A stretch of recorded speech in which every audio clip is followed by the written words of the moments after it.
tonight we'll have Peter Smith speaking to us. As I already mentioned, he teaches history of social thought, modern world history, and various other topics at Mahidol University International College, which is part of Mahidol University in Bangkok, Thailand.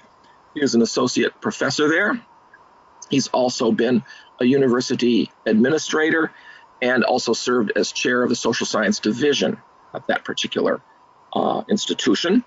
He has a PhD in sociology of religion from University of Lancaster in England. He is British citizen himself and has now been in Thailand for 30 years, serving the Thai Baha'i community as well. So now, Peter, I will turn this over to you. Thank you for joining us. We're very, very appreciative that you've been able to join us tonight and give us this presentation. Okay, so hello everyone, and welcome to my morning, your evening. So this is the title, The Bábí and Early Baha'i Movements, Resource Mobilization Perspective.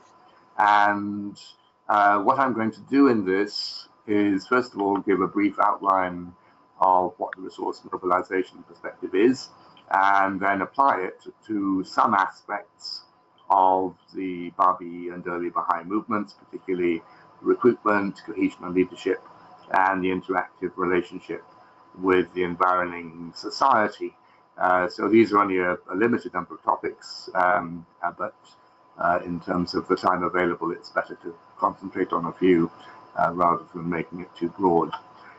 So first of all, then, let me just say from a sociological perspective, religion is a complex, multifaceted phenomena, and it can be studied in a variety of ways.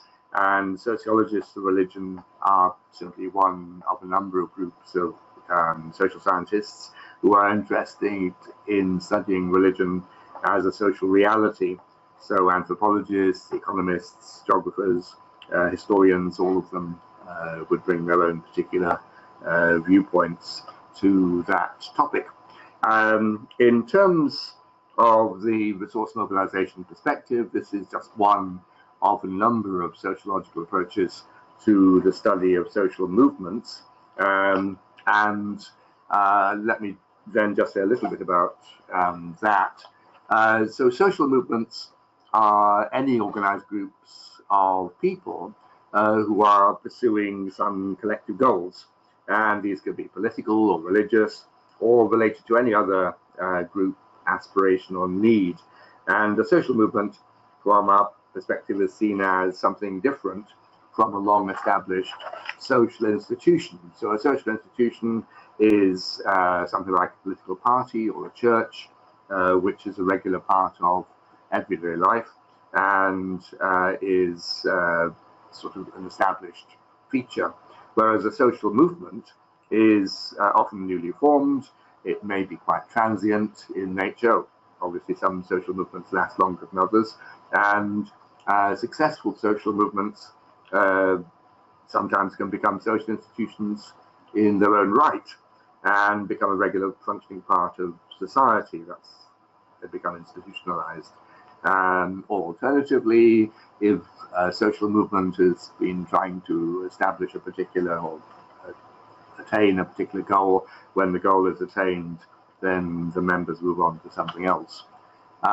So in terms of the development of social movement theory, then one approach that prevailed for many, many years, particularly in the States, was collective behavior theory. And this saw social movements as expressions of social malfunctioning, essentially. The idea was that social institutions were not meeting people's regular needs, and therefore people turned to social movements as a way of trying to realize their own objectives. In other words, the presence of social movements was a sign of collective distress. And along with that, there was a common belief that those who joined social movements were alienated or maladjusted individuals who were irrational or marginal to mainstream society. In terms of religious social movements, the word cult, for example, has obviously very negative connotations, and is often, or has been in the past, often been used to describe religious social movements, which people were not very familiar with. Anyway, so now let's talk about the resource mobilization perspective's emergence. It really has a birth point in the social protest movements of the 1960s, particularly those in the United States, because people suddenly realized that here you have a number of organized movements like the civil rights movement, the anti-war movement, and then a bit later on the environmentalist movement and the re-energized women's movements. And all of these movements actually seemed quite sensible and sane to sociologists. And again, you had also a lot of new religious movements at that time, again, particularly in the States. And so many sociologists felt that their existing explanatory models were just not very good at explaining these new movements, the civil rights movement and so on. These were not marginal to society, their members were not being irrational, and often the goals of the movement seemed very serious attempts to tackle real social issues, or at least this is how sociologists saw them. And their leaders were often very dedicated people, and they expressed integrity and ability and sometimes evident courage, as in the case of the civil rights movement. And so from that standpoint, the old collective behavior approach seemed outdated and not relevant, and the resource mobilization perspective took its place, at least in the States, with development in Europe was a bit different. And so from the resource mobilization perspective, social movements were not seen as being outside of regular society. Their members were no longer assumed to be alienated, marginalized, or deviant in some way. So in terms of the subsequent development of this perspective, two major expansions. One was that people started applying this approach to historical studies, and the other one was that people started applying it to religious movements rather than just secular social movements. And in the case of looking at things historically, then quite obviously you have to look at societies which are different from those of the modern West, and so that's a different set of assumptions. And then if you're looking at religious movements, then the goals of many religious movements are often linked to personal experience and change rather than the more political and legal objectives of secular social movements. So in relationship to the contrast between the collective behavior approach and the social movement resource mobilization perspective, the shift was from asking questions about why people joined these movements to look at why, how, and how they joined them. And so people were no longer being seen as deviant if they joined these movements. And rather than asking questions about motivation, which often are very difficult to answer, then the resource mobilization approach was focusing on practical issues like membership recruitment, motivation, the effectiveness of different kinds of organization, the nature of interactive relationships between the social movement and environing societies. So all of this greatly broadened the sociological approach to social movements. So in terms of the Babi and early Baha'i movements, I'm just going to look at three areas of interest. One is recruitment, secondly, cohesion and leadership, and the third one, the interactive relationship with the environing society, although I'll only talk about that very briefly. One of the things I'm doing here is not talking about Baha'i developments after the 1890s, The reason for this is that with the expansion of the Baha'i faith to the West from the 1890s onwards, then the Baha'i faith underwent a major geocultural shift, and it's obviously raising new issues of recruitment, cohesion, and interaction, which go beyond what I'm trying to do here. So, first of all, recruitment. The Resource Mobilization Perspective asks, what are the factors involved in recruitment? That is how people become members rather than why. And there is an obvious point here, sociologically, and that is social movements need to attract new members in order to survive. And the two ways of doing that are either to gain converts or to socialize the children of existing members into the movement. In the Bábí case, then we can make a number of obvious points. The most important of which, I guess, is that most early Bábís were sheikhs. That is, they belonged to a pre-existing sect of Shia Islam, and the evidence suggests that this initial transmission of Bab's teachings largely followed the social networks established by the sheikhs. So you'll remember that in God Passes By, Shakir Effendi talks about the Babis as having originated as a subsect of the sheikhs, which is essentially what they were doing.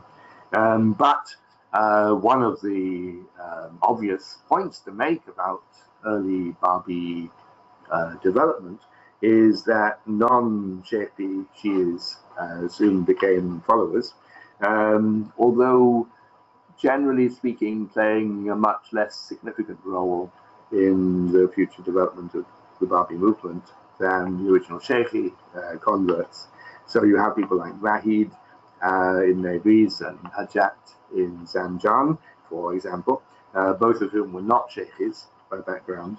But apart from them, very few non-Sheikhi Shias ever played a major role in the development of the Babi movement. And it's important, of course, that both Hajat and Wahid were themselves major local religious leaders, and so when they became Babis, then so did many of their followers.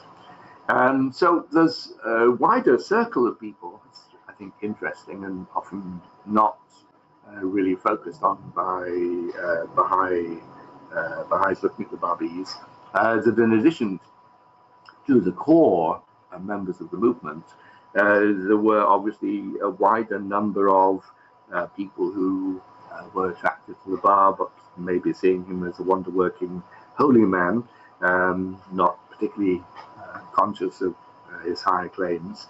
And the existence of this wider circle indicates the existence of gradations of Babi membership and presumably commitment.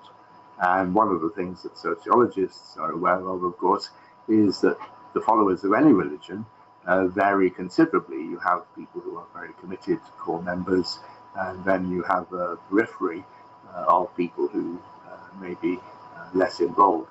The other thing which is very interesting, and I know some people take a different view on this to me, is that as far as we can see, most of the active early Babis were men.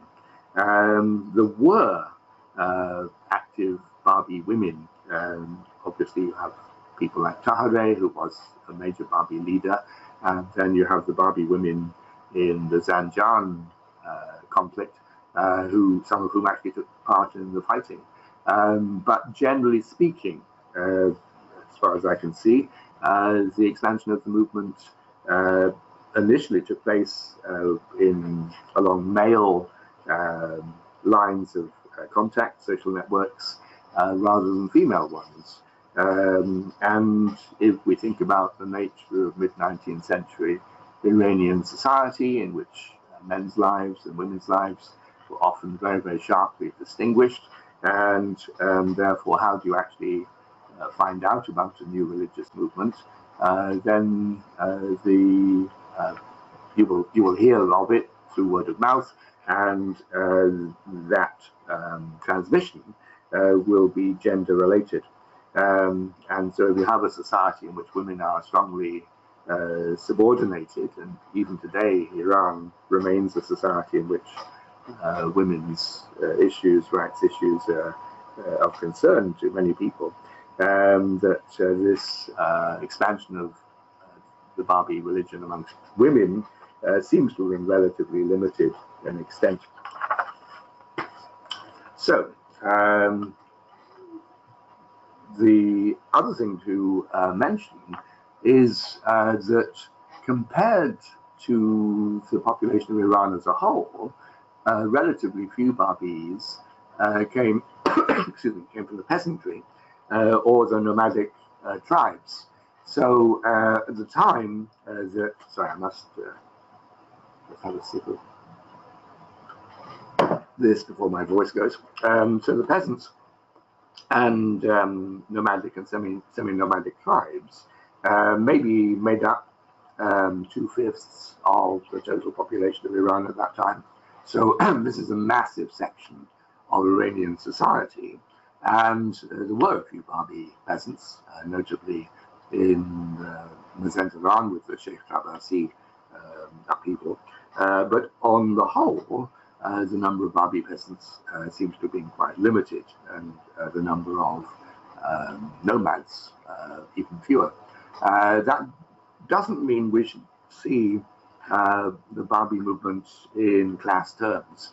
Now, most people don't even ask that sort of question, but if you're a sociologist, you always have to deal with Marxist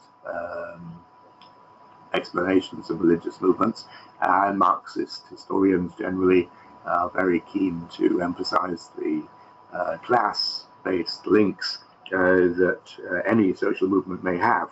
So in this particular case, I don't think we should say that the Babis are representing the interests of urban people or merchants, for example, as some people have suggested. It's simply to do with the way in which the linkages in which people learn about something new work. And so in the case of the Babis, then with the initial expansion going along pre-existing social networks, then that would necessarily limit it to a largely urban population. Now, later on in the Baha'i period, then you do have conversions, particularly from the peasants and even amongst tribal people, but these were localized and the result of particular social links. So that's an important limitation. Now, in terms of motivation, the resource mobilization perspective is not focused on questions of why people join a particular social movement. But obviously the question is important, and it's not one that we should totally ignore. And one thing I need to emphasize, however, is that generally speaking, most people don't know why people join anything, whether it's a religious movement or a political movement or a social movement, like, for example, the Yellow Vests people in France at the present time, or the Brexit supporters in Britain. And so you'll read newspaper accounts where people are going on and on about what they think is the reason why people support these movements. But very few journalists ever ask the actual participants, why are you doing this? And in the case of the Babi movement, we don't really have that much knowledge about why people became Babis. Obviously, we have some conversion accounts. We know why some people became Babis, but that doesn't mean that we can just generalize those particular examples to the Babi population as a whole. However, having said that, there is one major motivational situation that almost undoubtedly played a major role, and that is the Sheikhi succession crisis. So the previous leader of the Sheikhi movement, Sayyid Kazem Rashdi, died around about the new year of 1844. There's some different dates you get for his actual date of death, and that threw his movement into a succession crisis. So who should become the follower of the next leader after him? And for the Sheikhis, that was really important because one of their beliefs was that a living spiritual master is key to how religion works. And Sheikh Ahmed, Sayyid Kazem are living spiritual masters, and now they're gone. So who should be the next one? And a number of Sheikhis claimed succession or encouraged people to regard them as Sayyid Kazem's successor, but there was no unanimity on this, so there was a crisis of succession. And in that context, then the Bab was seen by a significant number of Sheikhis as a very alternative and unusual alternative to the successorship. And in particular, as far as we can see, this was most likely if the Sheikhis in question had millennial expectations. We really don't know how many of the Sheikhis were millennialists, but clearly there was a millennial expectation amongst many people in Iran at that time. 1844 is a key year in terms of the anniversaries of the disappearance of the hidden imam and so on, but we just don't know. But presumably if you had a Sheikhi who had millennial expectations, then the Babi option would have been very attractive. Another thing to just mention very quickly is that most of the early Babi leaders were junior Sheikhi clerics, and this is speculative, of course, but individuals who were not high up in the clerical establishment had far less to lose and more to gain, whether spiritually or materially, by becoming Babis than did senior clerics, because if you're a senior cleric at that time, you had an established position, you had power, you had prestige, you often had considerable wealth, and joining a new religious movement, such as the Babi movement quickly became, would have threatened all that. So it's quite understandable if it was much easier for junior clerics to become Babis than for their superiors. There's also an aspect of explaining opposition to the Babis here, in that the senior clerics felt that they had a duty to defend Shi'i orthodoxy against what they saw as a heresy, essentially. So there's an intellectual or moral aspect to that, in addition to what we might well suspect as simply a desire to cling on to power and wealth, which the Babi, becoming a Babi, would have threatened. The other thing to talk about is what I'm referring to as intellectual salience. That is, people are much more likely to join the social movement if it makes sense to them in some way. And therefore, if a movement resonates with someone's existing beliefs, it's more attractive. So for the early Babi Sheikhis, their new beliefs about the Bab are likely to have been seen in fulfillment and continuation of their existing Sheikhi beliefs. And obviously the Bab's message was wide enough that within a relatively short period of time, the Babis were able to break out of the Sheikhi bubble, if you will, to reach the general Shi'i population. But they didn't go beyond that. So unlike the Baha'is, as we'll see later, the Babi movement remained very much movement within Shi'i Islam, particularly amongst Sheikhs. One other side point to make is that we don't see any evidence of ethnic, linguistic barriers being important in the transmission of the Babi movement. So sometimes religious movements do follow ethnic lines, but in the Babi case, that doesn't seem to have been so. So you have the main, in terms of language groups, the main Babi populations were amongst the Persian speakers, who are the majority in Iran, and amongst the very massive Azali speaking minority in the northwest. And also you have people speaking what at that time were very difficult dialects, like in Mazandaran in the north. Those ethnic groups that didn't seem to be linked or contacted by the Babis were people who were not just ethnically different, like Arabs and Baluchis and Turkomans, but more importantly, there were Sunni Muslims, and it's that religious divide which probably meant that that's the reason why they weren't contacted by the Babis. So let's turn now to look at the Baha'is. Most of the Babis became Baha'is eventually. A few chose to become Azalis, but not that many as far as we can see.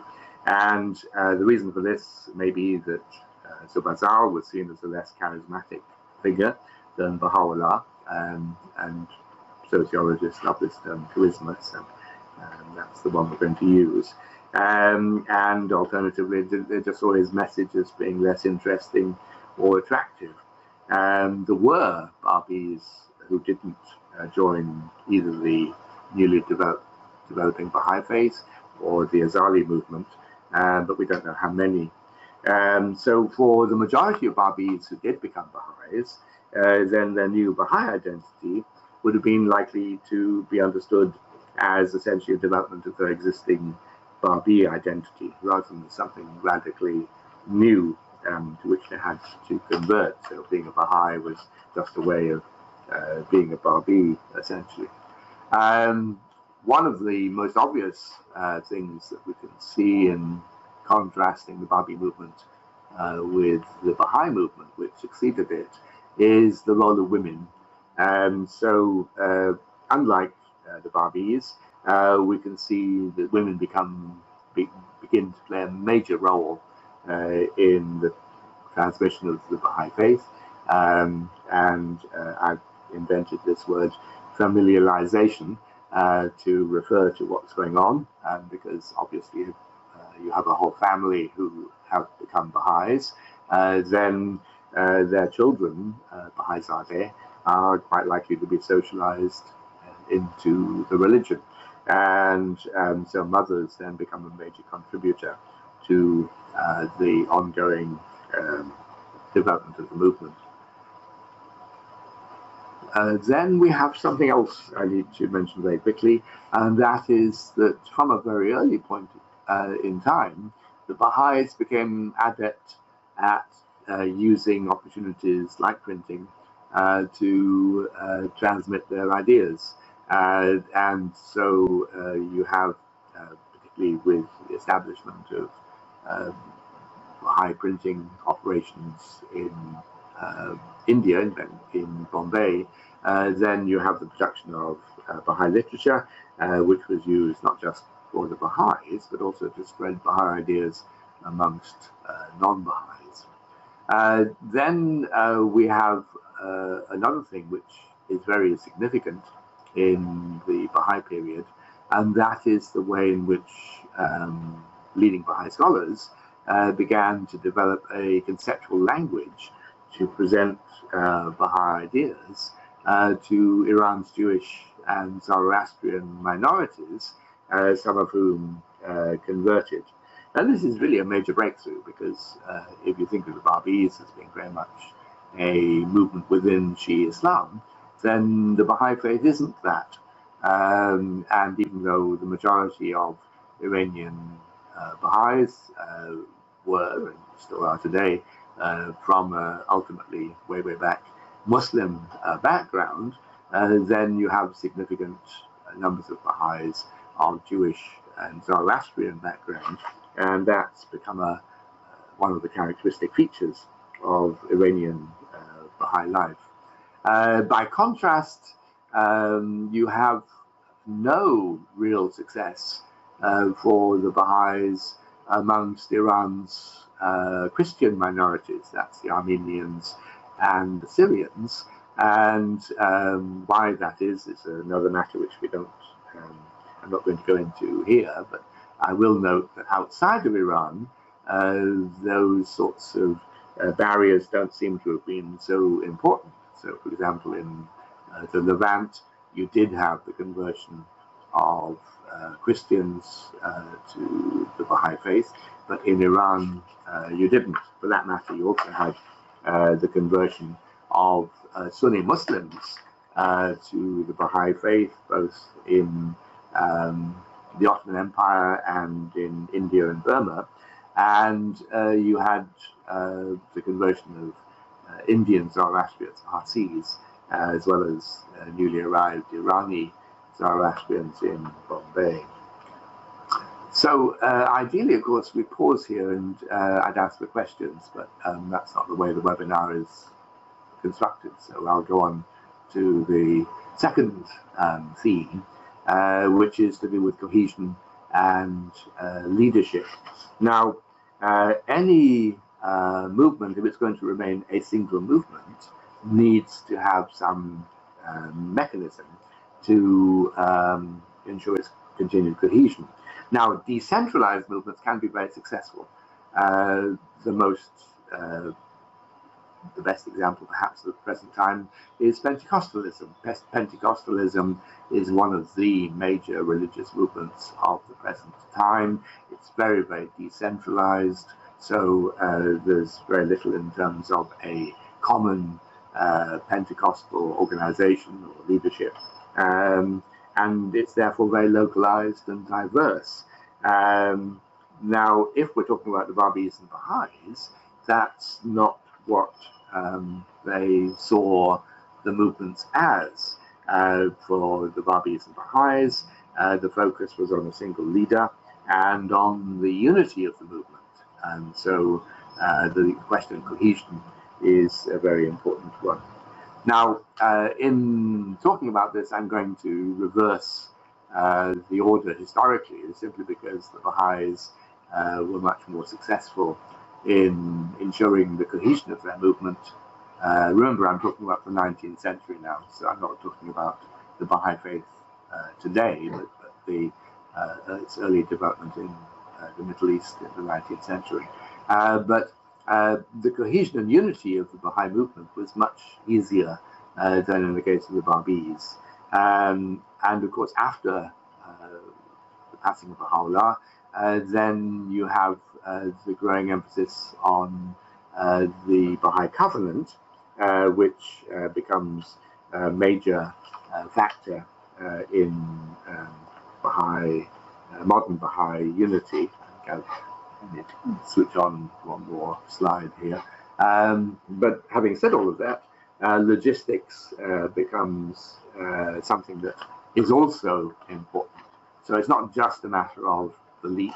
So even in the time of Baha'u'llah, when being a Baha'i was very much a personal relationship in many ways from a lot of Baha'is, as far as we can see, to Baha'u'llah, this was their Lord, this was the center of their religion.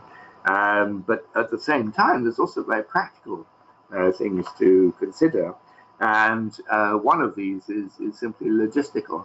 Now, remember, of course, that Baha'u'llah was a exile and for most of his life living in various parts of the Ottoman Empire, further and further away from the majority of the Baha'is as they've become in Iran. And I forgot to look up what this is in miles, but for example, from the Akka region, where Baha'u'llah ended his life, to Kermanshah, which is the nearest western Iranian town, you have to travel 1,300 kilometers if you're going directly, and that's a desert road. So it's not an easy matter to maintain unity in a movement where the founder and leader is 1,300 kilometers away, even from those of his followers in the nearest Iranian town. And so what you get is a very well-functioning system with couriers who are being sent out by Baha'u'llah to his followers in Iran, and they carry his letters and messages to the Iranian Baha'is, and in various places you have transcribers who make copies of his writings, so they are further diffused. And the same couriers then bring back messages from the followers. So this is a very arduous for the couriers. This is an enormous series of journeys, if you imagine going back between Akka and the main Iranian cities on a regular basis, and that's a lot of travel. But the couriers bring back messages from the followers. And the other thing to mention, which I think is very important, is that you have Baha'i, I've lost it.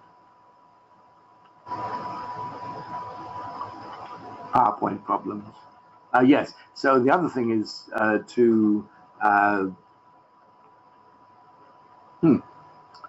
there's a time gap between me pressing the keys here and getting the slide I want. Yes, so the other thing is that the Baha'u'llah, I assume, or Abdul Baha perhaps, appointed Baha'i agents in various cities along the way to oversee the journeys of those who wanted to visit Baha'u'llah in person.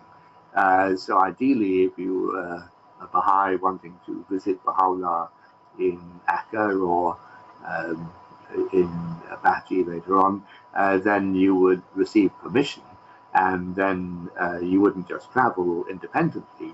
You would actually, your voyage, your journey would be overseen or coordinated with one of these agents.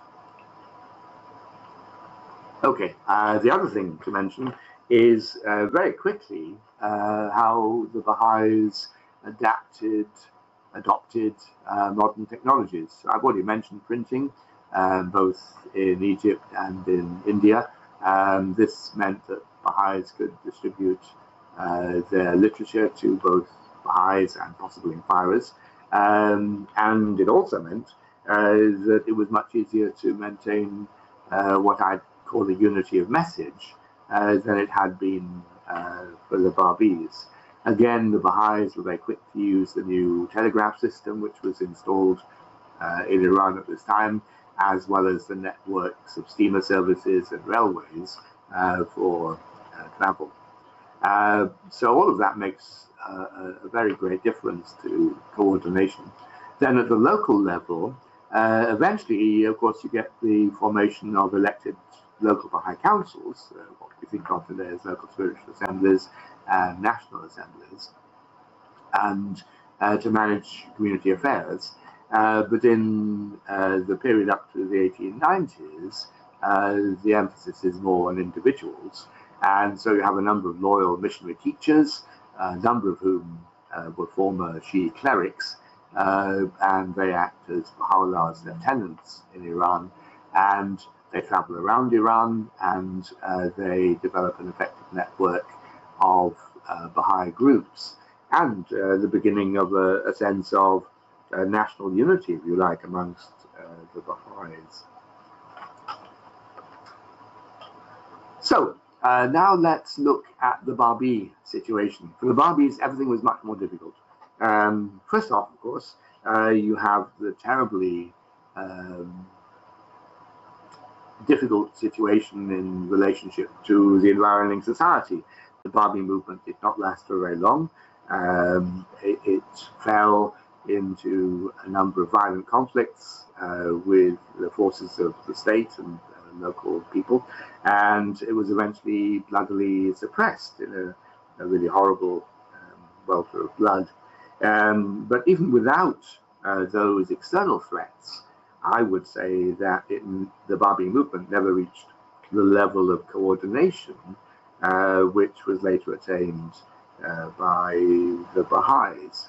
The Babis, of course, also faced major logistical challenges, like the Baha'is did. So in their case, very quickly, the Bab himself became an exile within his own country, up in the mountains of the northwest. And Iran still is a very vast country. And in the mid-19th century, the Babis are not able to use any of the technologies that the Baha'is later used because they don't exist in Iran at that time. So you've got printing, the telegraph, steamships, railways, and so on. None of those are available to the Babis.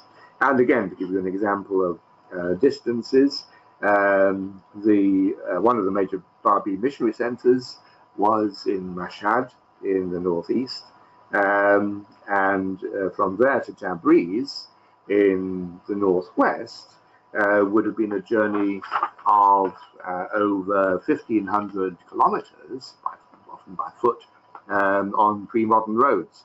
And so if you're a pilgrim or a courier traveling on from Mashhad to Tabriz and then on to Marku or Chehrik fortresses where the Bab was imprisoned, this is a major journey.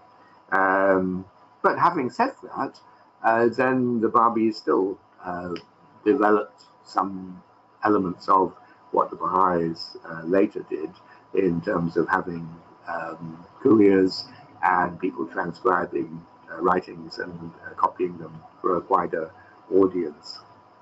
There's also, I think, an ideological element, if you like, in that I think the Babis had a far less unified message than that of the Baha'is.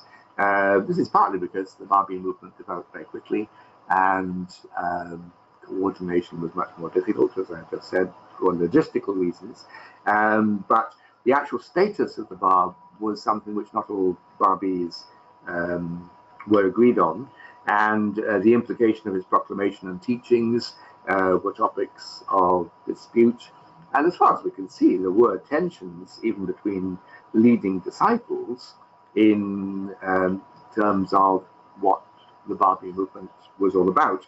And we get some hint of that in the Baha'i accounts of the Conference of Badasht in 1848, when there do seem to have been even the threat of violence between Babi factions, and some of the Babis being deliberately being antinomian in their behavior, horrifying more conservative Babis.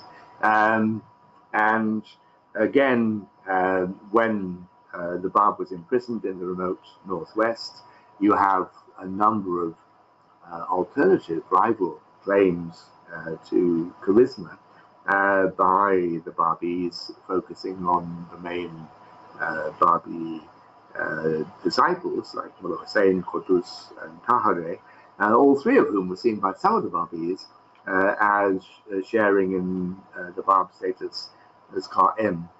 The other thing to note is that after the Bab's execution, and more particularly after the attempt on the life of the Shah, then the Babi movement really broke up, and we can't talk about a single unified Babi movement.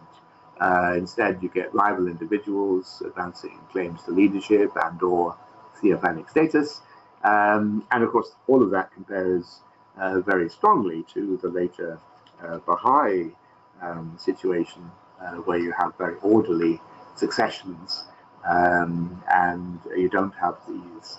I mean, obviously you have people who are opposed to successive leaders, but they're a very, very tiny number. And basically you have a very orderly succession in Baha'i leadership, unlike the Babi situation. Finally, let me turn to the external environment. One of the things we shouldn't forget is that it wasn't until Reza Shah Pahlavi in the 1920s that Iran started to become a centralized state.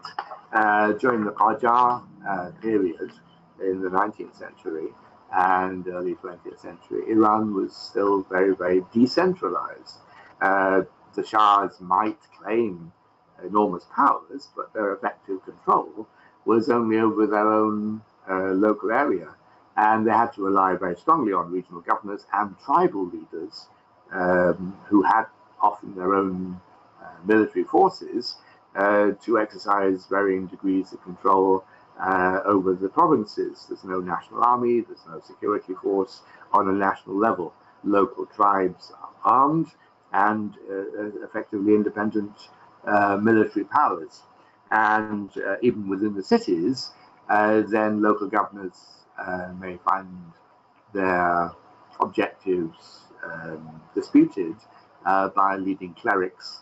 So it's a very decentralized situation. Now, for the Babis, that might well initially have been a very useful situation, because it meant you have a series of local environments. And that means that Babi missionaries could come into a town, and it depends very much on the particular socio-political landscape of that city, what the response is going to be.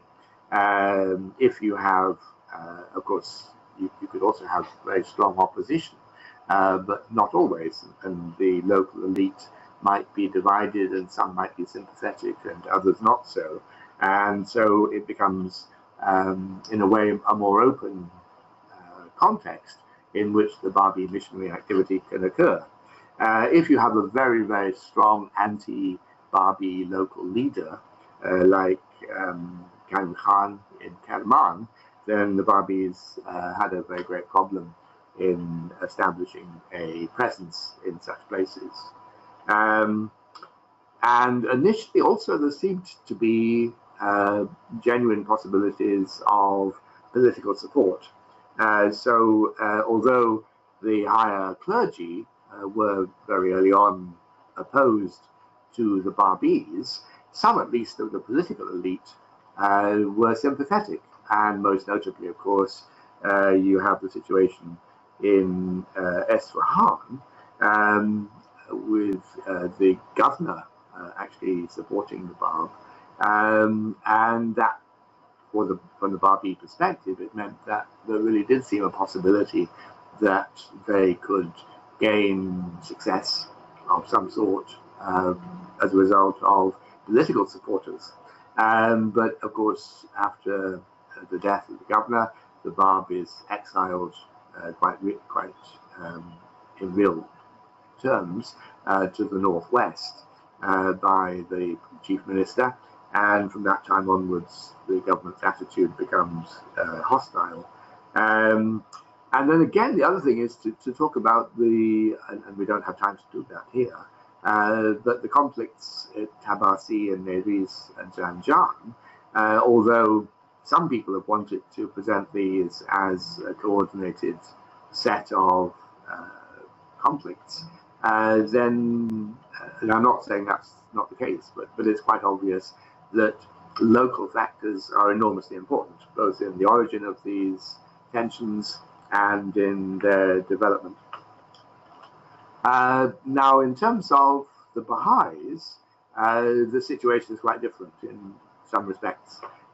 So, first of all, from the 1860s onwards, most of the Babis become Baha'is. And the Baha'is are much more coordinated and cohesive than the Babis were, but so too are their opponents. And so the Baha'is do face a more unified opposition than the Babis did.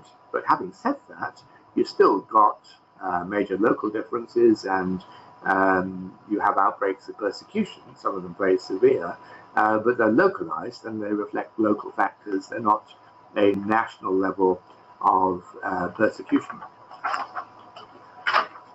One of the most interesting things to happen, of course, right at the end of our period, is the development of the Baha'i community at Ashgabat in modern-day Turkmenistan. You notice I'm using the Turkmenistani transliteration rather than the Persian one, which Baha'is are more used to. So Ashgabat, or Ashgabat, was a major Russian frontier town just over the border, and and a major rail hub as well if you're traveling through that part of the Russian Empire. And for the Baha'is, who went there initially, I guess, for economic purposes as much as anything else, because this is a growing town, then they suddenly find themselves in a very, I guess, surprising situation, and that is the Russian government is protecting them from attacks by the local Shi'is. And so the Baha'is are delighted, and they build up a very large, well-organized Baha'i community. And the Russian Baha'is are not just in Turkmenistan, but also in what's now Uzbekistan and the Caucasus, Azerbaijan. And you have the growth of a large, well-organized Baha'i community with its own schools and other social institutions, most famously, of course, the first Baha'i temple in the world at Ashgabat. And one of the things that this shows very clearly is the importance of external environments in the success of any social movement. So the people who were making up the Ashgabat Baha'i community were expatriate Iranian Baha'is. But in Iran, they were persecuted and suppressed, whereas in Russia, they had an enormous degree of freedom and protection. They couldn't teach Russians. It was illegal for Russians to convert from Orthodoxy. But the Russian government itself was very benign in its attitude towards the Baha'is. And so the contrast here is of, I think, major significance. It shows what the Iranian Baha'is might have been able to achieve if Iran had ever given the freedom to do that. So I think that's all I want to say now. Let me close by saying, I think, although I've just really touched the surface of this, that the resource mobilization perspective does seem to be a very useful way of looking at any social movement. And remember that it always is difficult to say exactly why people become Baha'is or Babis or any other social movement, religious movement that we care to think of. And in terms of Baha'i studies, there are very few examples in which anyone has ever asked people why did they become Baha'is. And so Peter Berger, the American sociologist, was one of the few exceptions with an early study he did of the New York City Baha'i community, where he simply asked people what attracted you to the faith in the first place, and got some interesting results from that. So let me close talking about something rather different, but I'm assuming that most people who are listening to this talk are Baha'is, and they may find the idea of a sociological approach to looking at their religion rather strange. And so I want to end with what I think of as a proto-sociological comment by Abdu'l-Baha in his Secret of Divine Civilization, in which he refers to the Lutheran movement in early modern Germany as being successful, first of all because its teachings were demonstrably correct, those are his words, and secondly because the proper means were adopted to the promulgation of the movement. So that, I think, is a nice sociological comment from Abdul Baha. So anyway, thank you for listening, and I hope this has been of interest. Thank you so much, Peter. I think it was fascinating. And I think you made a good point at the end there. Abdul Baha talks about salience and resource mobilization, basically, in the Secret of Divine Civilization. And I think you're quite right. Baha'is aren't used to thinking of things this way, but it is very useful for us to do so because it helps us, it gives us another perspective on the growth of the community. And it helps us, I think, also think about our current situation and what factors there are for success or lack of success. So thank you. I think this was a very useful presentation. I'm looking to see about the questions, and I know I have one question. You know, we have a few already, which is good. My question is, have we any idea how many sheikhs there were at the time of the passing of Sayyid Kazem Rashdi, and therefore what percentage of them became Babis? Have we any idea? I don't know. I think the whole numbers thing is very difficult to work out. Even if you look at something which I mean, nowadays we're used to the idea of knowing how many people live in a particular country, more or less. So estimates for the number of people living in Iran in the 19th century vary quite substantially. And the one I'm using here is about 4 million. Let me give you the exact number. Lost it. So you've got 4 million or so people, and according to several different sources, there were perhaps 100,000 Babis by the time the movement had developed. Now, I don't know whether that's a real number or just a synonym for a lot. Nowadays, we live in a world in which statistics are common currency, and even if they're not accurate, people think in statistical terms. Whereas in 19th century Iran, I don't think people did. And so people would say, yes, there's a lot of sheikhs, there's a lot of Babis or whatever, but the actual number might be very mysterious. We know that the Sheikhi movement was very widely distributed, and exactly how many followers there were, I've never come across a reliable estimate, so I'm being vague on purpose. Yeah, that's certainly my impression as well. I mean, we don't even have a good idea of the number of Babis or even Baha'is, I would say, until the 20th century. And even in the 20th century, under Shoghi Effendi, we begin to get some numbers. I've even heard questions about how many Baha'is there are in Iran today, or for that matter, in the United States, when we have a whole electronic database there. And these are the sheikhs is that most of the non-Babi sheikhs eventually followed Karim Khan in Kerman, and so the modern sheikhi movement is very active, and you get a lot of its publications now, I notice, online. So that is the majority of the non-Babi sheikhs.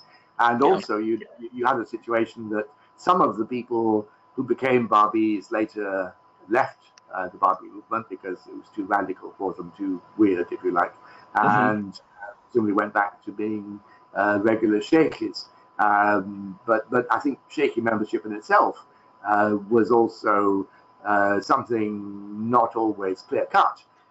So just in the same way with the early Babis, you'd have a core of people who were very, very devoted, and then you have a wider circle of people who are sympathetic, and then some other people who might be interested sometimes.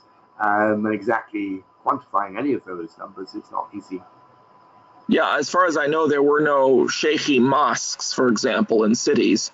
Mosques tended to be very much neighborhood oriented anyway, and there were no sheikhi mosques that I've ever heard of. So, well, I assume in Kerman, because Karim Khan was so powerful, because he was a member of the Qajar family, and so he was politically influential in the city, and Kerman is quite isolated from the rest of Iran before modern communications get in.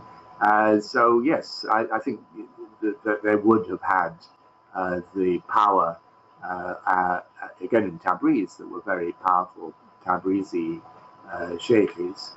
And so within Iran, Tabriz and Kerman become the main centers after of Sheikh Azem.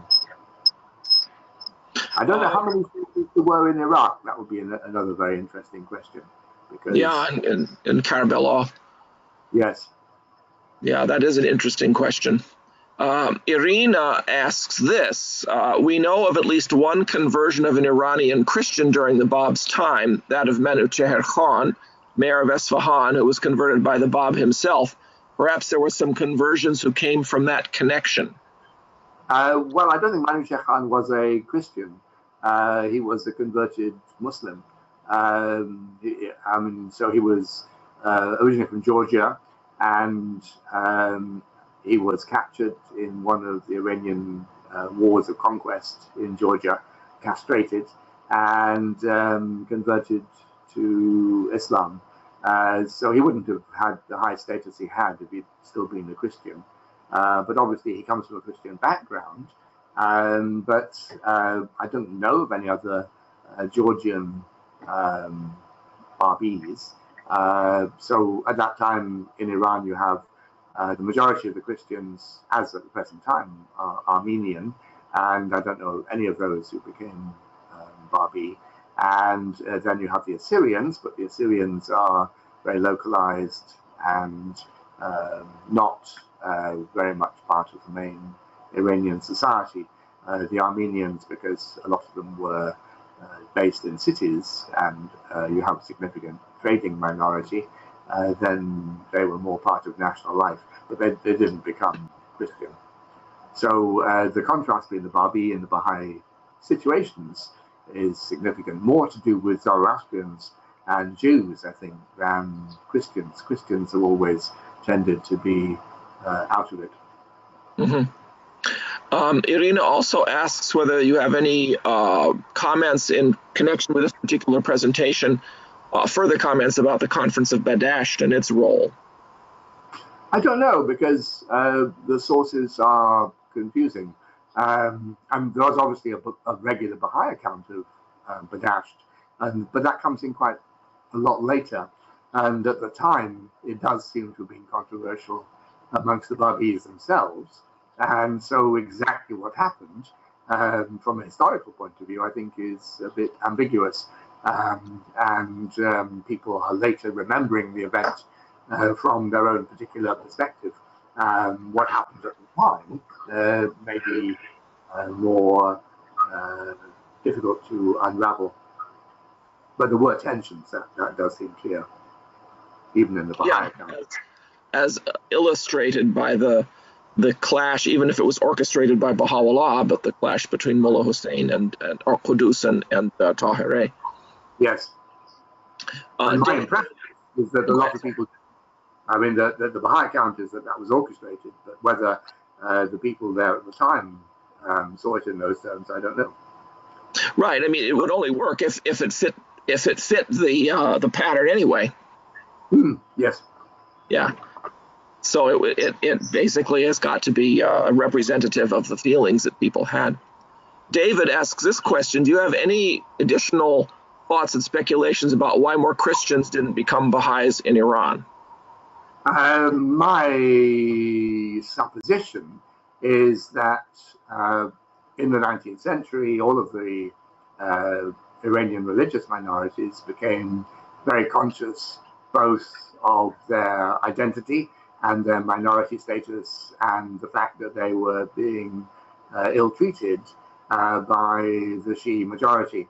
In the case of the Christians, then you have American and other missionary organizations active in Iran, and I would imagine that for the Christians, there's a sense of identity with the West, which comes out quite easily. So you can if you're an Iranian Christian, you can see yourself as part of this wider and triumphant global faith, because at that time all the major powers in the world are Christian, and so as an Iranian Christian you can feel part of that. In the same way, I think that Coptic Christians in Egypt have tended to do the same sort of thing. In the case of the Jews and the Zoroastrians, that's not an option.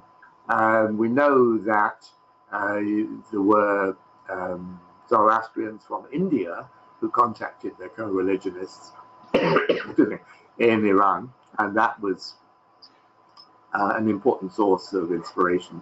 But otherwise, if you want to identify as somebody who is part of the modern world, you want to think of the fulfillment of your religious beliefs, then for Iranian Jews and Zoroastrians, Baha'i would make sense, I think, whereas for the Christians, maybe not.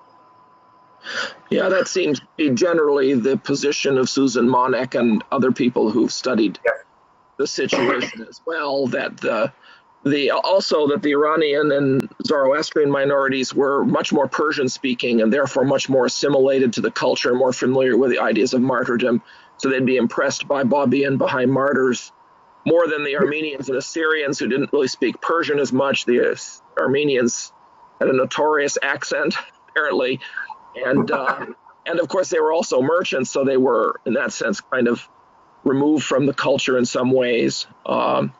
So that the Zoroastrian and Jewish minorities were much more culturally assimilated to Iranian culture than the Christian minorities. That's certainly what I've heard. Shahla asked this question: how widely was the Agan read in the early days?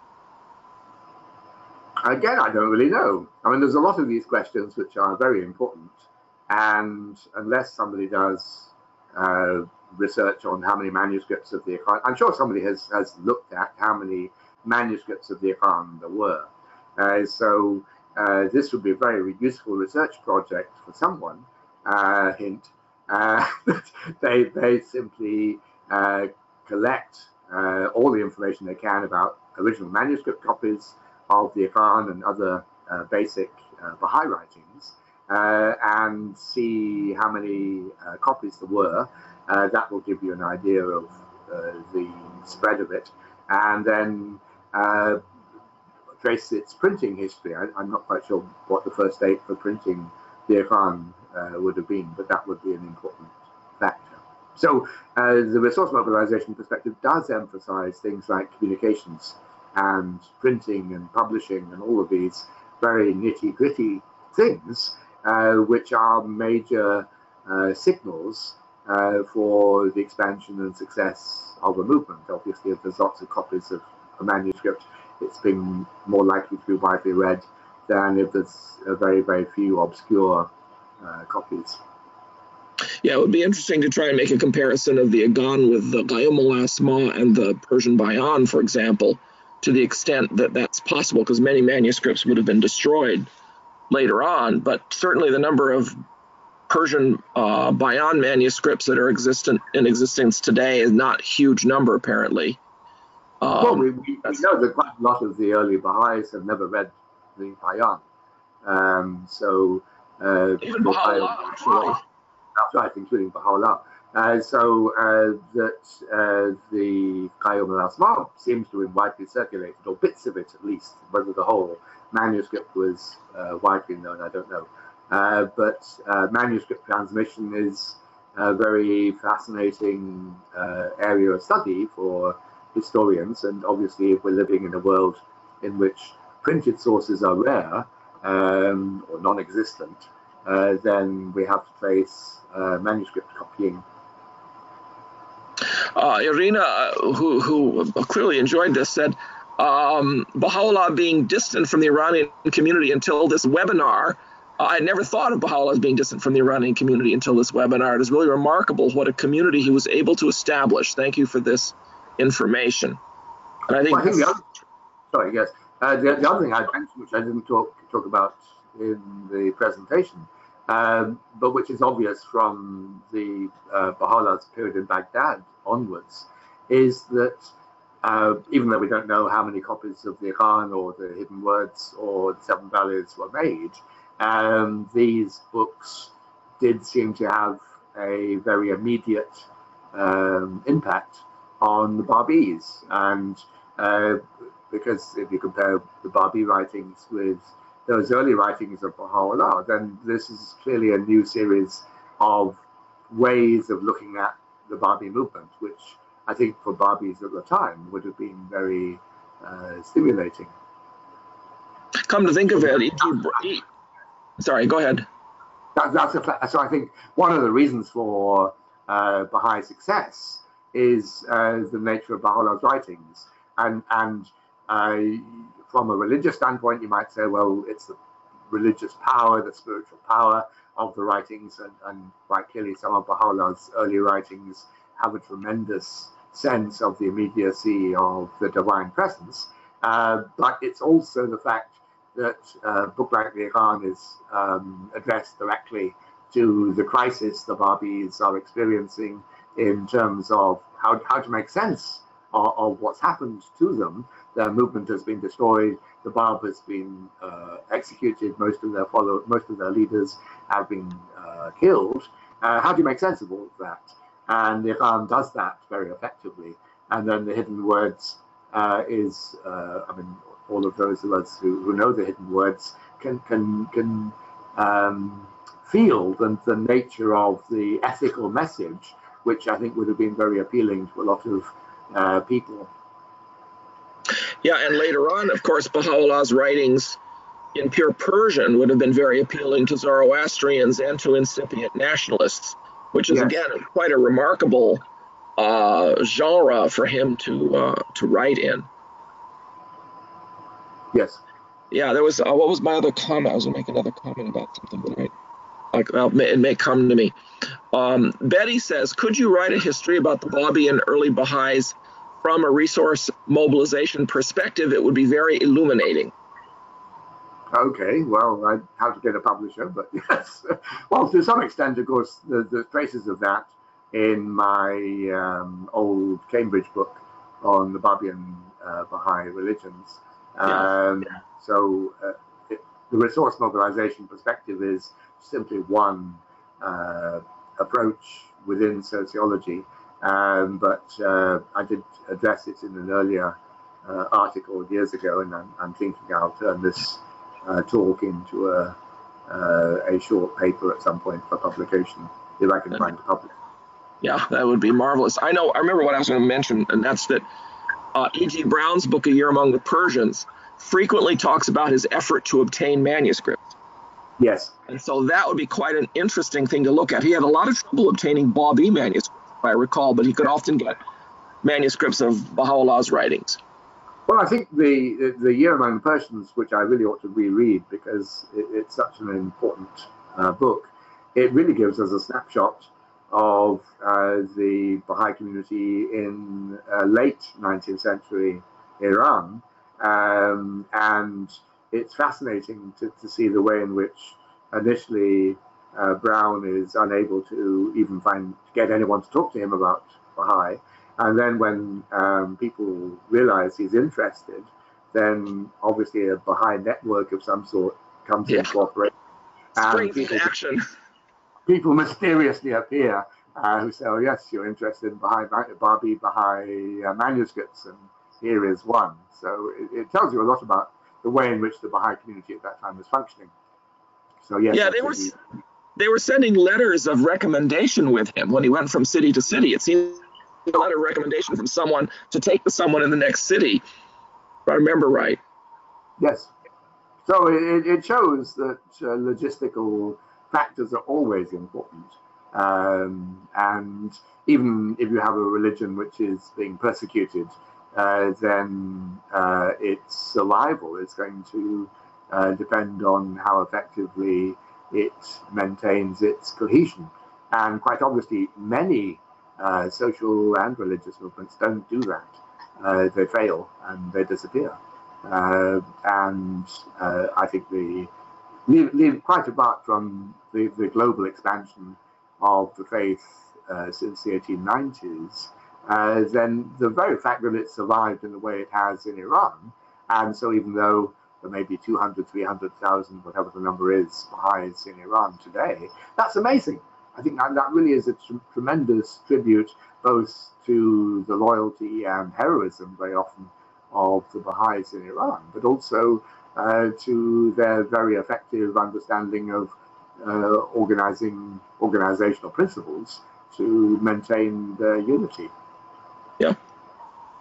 Betty also says, can you mention titles of works in which the Baha'is adapted to the language meaningful to the Jewish and Zoroastrian communities? What do you think they were not, why do you think they were not successful doing the same for the Christians, where there are just not that many Christians? But the fact that Armenian and Assyrian Christians were viewed more as ethnic groups than religious sects, could that have also been a fact? I think from if you're an Armenian Christian in Iran, your Christian identity is important. Remember, there were Christian missionaries from the West, so there were debates between Christian missionaries and Baha'i teachers, and some Christian missionaries became very fed up with the Baha'is because the Baha'is were trying to sneakily convert some of the same people they were trying to convert. But I think basically the Baha'i writings addressed to Christians just didn't relate to the Iranian Christian minorities. The Assyrians are very marginal. They lived in rural areas and were very terribly oppressed. Many of them were murdered during World War I by the Ottomans. But in the case of the Armenians, then they were a very self-contained and very effective minority. And of course, you have the cathedral in Jaffa still, which is an important center of Armenian belief, or Armenian practice, I should say. Part of that question was actually from Shahla. I can't always see the division line between people's questions, so I apologize. I didn't get that quite right. That's the questions we have so far. We may get a few more in the next minute or two.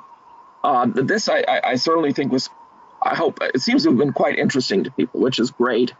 It's very important for Baha'is to get used to the idea that there are social factors that affect the result of their efforts, that either strengthen their efforts or weaken their efforts. And I think we particularly see that just looking at the period from 1960 to the present, with such huge numbers of people who became Baha'is in the late 60s and early 70s, when it seemed to a large number of people that the world was coming to an end, practically. And a tiny number of those people discovered the faith and became Baha'is, and it was revolutionary. The number of Baha'is in the United States quadrupled from 1968 to 1972, from 16,000 to about 60,000. And that was a shocker. Of course, people expected that would continue forever.